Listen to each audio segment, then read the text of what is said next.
Warwick is located in the northern Wimmera in Western Victoria.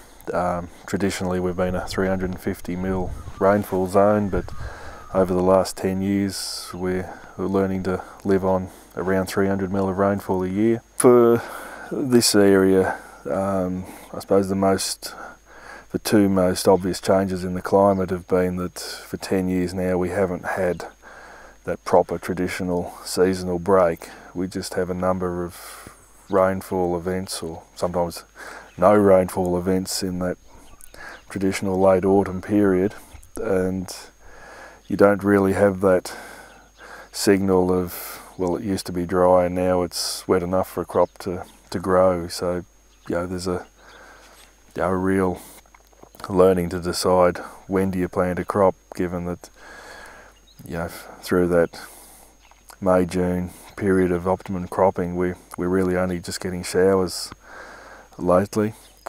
And at the other end of the season we're finding that the rains are running out and we're not getting a reasonable spring rainfall, so a lot of the crops are failing to finish. Pulse crops are becoming extremely difficult to get to finish in this area.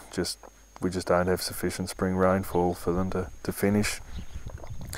And coupled with that has also been a higher occurrence of frosts in the flowering period, plus a few days of extreme heat have been thrown in.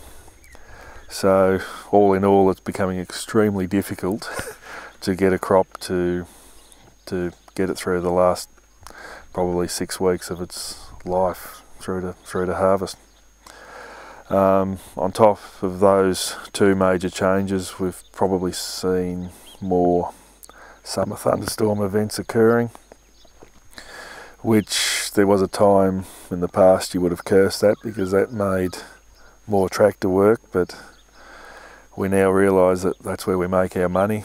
When you get 60 or 80mm of rain dumped on you in the middle of summer, well, you go out there 10 days later with the boom spray and make sure that you capture as much of that moisture as you can for the coming season. And we're seeing now that quite often the yields we receive at harvest time, the biggest determinant of what those yields are what summer rainfall events occurred the previous year and how well those events were managed.